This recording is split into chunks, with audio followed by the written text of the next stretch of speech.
And you have to just recognize that God, just on the basis of his person, is absolutely holy and reverend. And we appreciate that God is just that good. I remember when Barack Obama was running for office, and I had an opportunity to go to Jacksonville, Florida to do a gospel meeting. And the preacher there got me some tickets to go to a rally with my wife and my children. At that time, it was just Nevaeh. And I remember going to that rally, and the people in the rally were just getting absolutely excited, in as much as he was running for president for his first term. And as he was running, we were in that rally, and everybody was just jumping and hollering and getting all excited. And my daughter, young at the time, said, "Daddy, why is everybody screaming?" And I said, "Baby, it's because of who he is." And then, of course, I explained to her that he was going to be the first African-American president, and I tried to explain that the history of the moment, it was because of who he was to history, that everybody was shouting and screaming and getting excited. And then, lo and behold, they said Barack had come into the building, and it got real quiet and silent. And she said, "Daddy, why is everybody so quiet?" And I said, "Baby, it's because of who he is."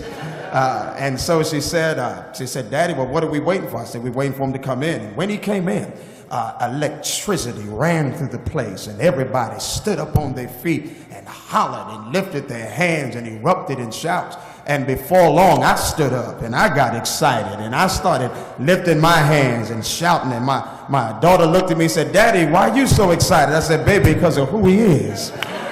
And then I stopped in a moment in time, and I said, if I could get this excited over a man that's done nothing for my salvation, then I know somebody else that I can stand up and shout on and say, "Thank you, Jesus, for all that he's done for me." If I can shout on a sinner, then I know I can shout on Jesus Christ.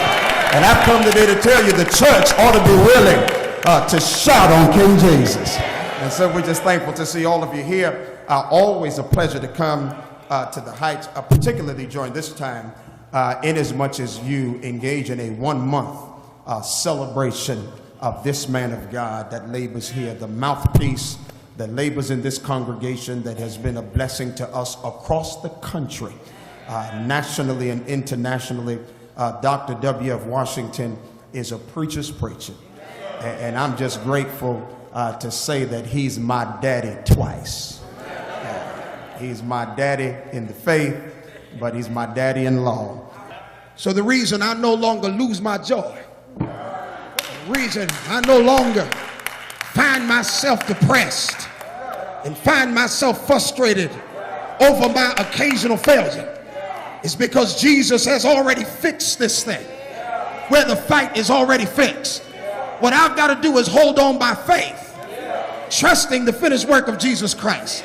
I'm reminded that sometimes you have folk that fix fights, and you find that sometimes the coach of the fighter will go behind to the judges, and he'll pay a price and say, no matter how it looks in the ring, make sure my fighter wins. Even if he's on the ropes, make sure my fighter wins. And the reason I want my fighter to win is because I'm paying this price in advance, and this price ought to serve as a means of you fixing that fight. I've come today to tell you, when Jesus died on Calvary's cross, he paid a price to the judges. When he paid a price to the judge, he said, this fight is now fixed. No matter how it looks, I might look like I'm getting beat up, but the fight is fixed. I might get knocked down, but the fight is fixed. If I can just hold on by faith, my fight is already fixed. I've come to tell you, church, I tell my folk back home, I said, that's why when you come to church, you ain't got no business being depressed, mad, and upset. God has done something for you that nobody else can. And if you up in here, when you come to the assembly, there ought not be something in you that doesn't have some leaping joy, some celebration. Because when you know what God has done, you can't help but to start celebrating what God has done on your behalf. Let me tell you a story and I'm done. There was a boy that found a dog dead in the street. Looked like he was dead.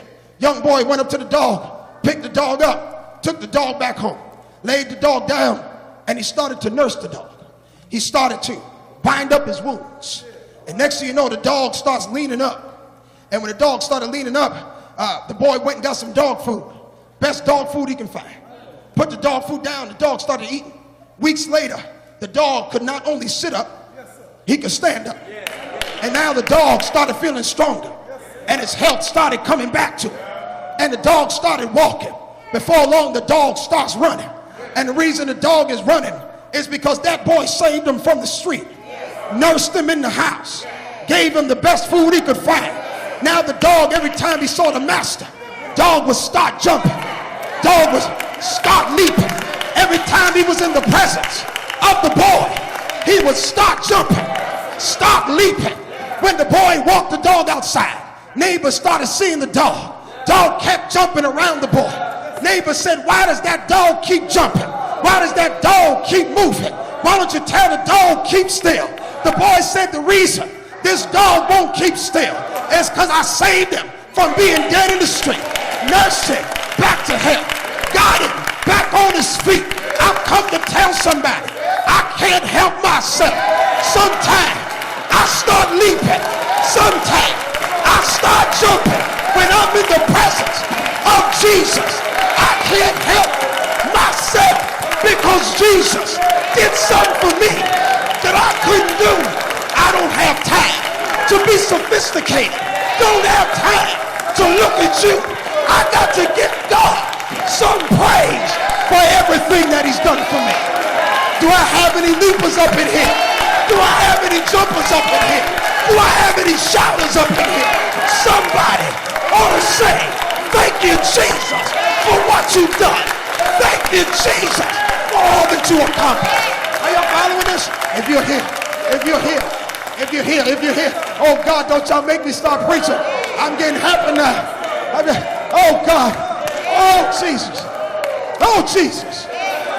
That's why you shout, church. I might lose my house, but I ain't lost my shout. You might walk out on me, but I ain't lost my shout. I might lose my house, I ain't lost my shout. Might lose my car, but yeah, no, go ahead.